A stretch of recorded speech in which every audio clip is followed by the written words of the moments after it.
Welcome to the Wine Find Talks. Today we have a very special guest from Portugal. It's the winemaker for Vidigal Wines, Mauro Azóia. Welcome so much, and I'm so glad you're joining us today. Thank you, Caroline. Thank you for having me. And these weeks I've been watching the Wine Find Talks, and I have to congratulate you for all the work that you've been doing with this wine education that is so important for us as a winemaker, having someone that do that job.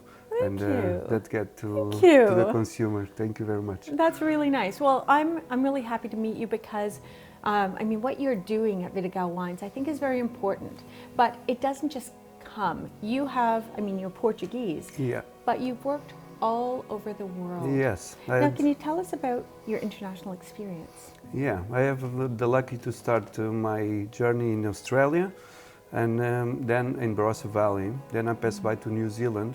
I was in Marlborough. Then I went to California in Russian River. After Russian River, I went to South Africa in Sorensburg near Stellenbosch. Then I went to France, Hermitage. And now I'm in Portugal, in Vidigal, as you said.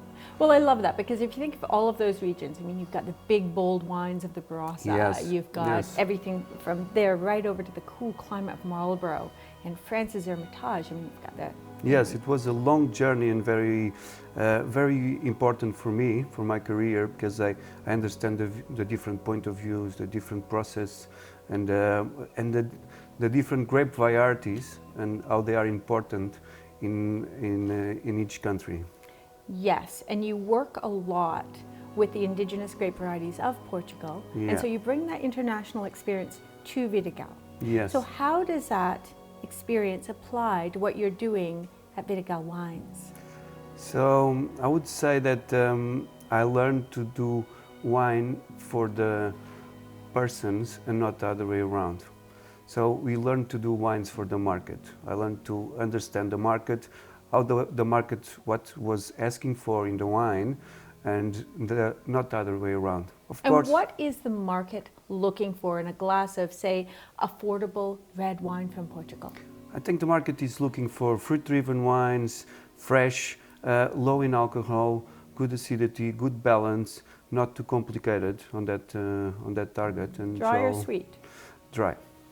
Great. Now we have a wine. The balance between. Now Vidigal is it's not the brand per se. You have a lot of labels under the Vidigal umbrella. And today we have a wine under that umbrella. Today we brought Porta 6. Porta 6 is one of our main brands. So what's this? Yeah. Okay. We are number one in UK, Portuguese wine, even in Israel as well. We are top 5 in Brazil. And up here in Ontario, we have Julia Florista, that is another brand that we have, and is the best-seller red Portuguese wine in Ontario. So we are very glad about it. Well, this wine, I love the label because it's quite eclectic and yet speaks to old world charm. You've got a cobblestone street, you've got the high buildings with the.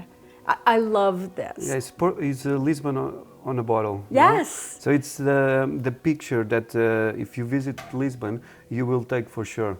So, let's drink this, and maybe you can tell me about what's in it and what we should be looking for. Okay. So Portuguese, it's actually unusual wine to sell this much out of Portugal because it's just indigenous Portuguese varieties.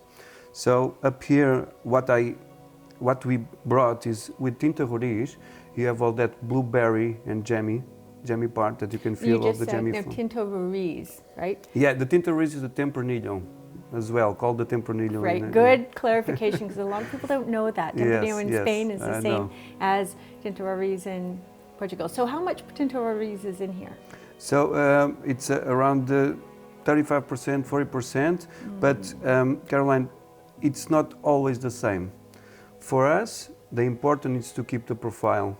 So with the change, the climate change, and we need to stick on our profile, and that's what we want. So sometimes we'll have a bit more of Tinta Roriz, sometimes we'll have a bit more of Castelão, the most important is to get to that point. Castello, you kind of threw that in there like nothing. Castello is another Portuguese native variety. It is another Portuguese Now, variety. let's talk just first, before we taste this. Now, Tintoreras and Tempranillo, for me, to my palate, is always like blackberry. Beautiful blackberry with lots of structure. But Castello, tell me about what you... Castello, it's more about red fruit. It's more about strawberry and even raspberries, and it's more about red fruits. So are those the two primary grapes that go into this? And then we have Touriga Nacional. And that's, Touriga, it's the queen. Touriga Nacional is the queen of our grapes. And in my opinion, brings here the flowery notes and some complexity. Yes, and I mean freshness. It's used in port, right? Port wine production. Yeah, it is. It's got that depth, it's got complexity, and I think therein lies the value. When you're blending those three grape varieties, you're going to layer in flavors and balance structure. Yes. So let's true. taste. So on the nose. So you can see, as I said, you can see straight ahead that blueberry, blackberry, as you said. The jammy notes come from the Tintoreras. Jammy yet not cooked. Yeah, not cooked. Love that. Beautiful. So much going on here. You would not, if you served this blind, there's no way you would think that this was a $10 wine. Yes, indeed. Beautiful.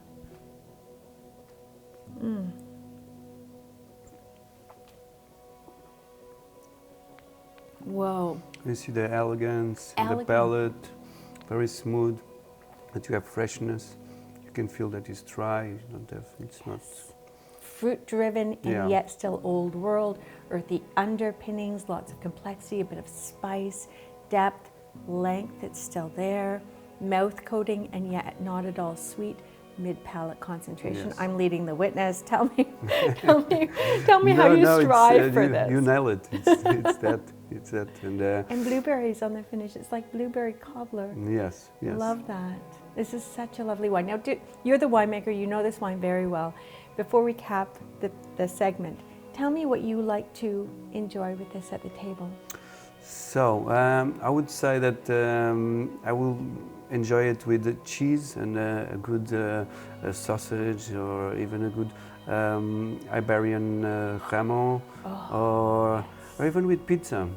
Up here you guys have such a great pizza, and with pizza we'll end up very, very good. The cheese and the sausage on the pizza would be fantastic. Yes. I really like this wine. And you said you strive for, not too high in alcohol. So this is 13.5%. Yes. It's moderate, medium bodied, makes sense, not too rich. And you cannot feel the alcohol on there because you have freshness. You have this Atlantic breeze that because our vineyards are in the hills and they are 20 kilometers from the ocean, so most of them. So it keeps it nice and cool, and therefore reduces the alcohol.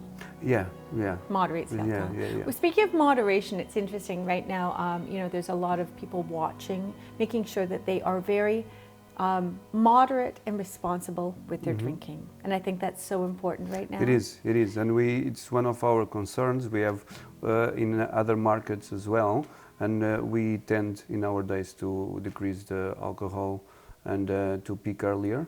It's difficult with all the Atlantic influence, but we are working with technology that help us to do that.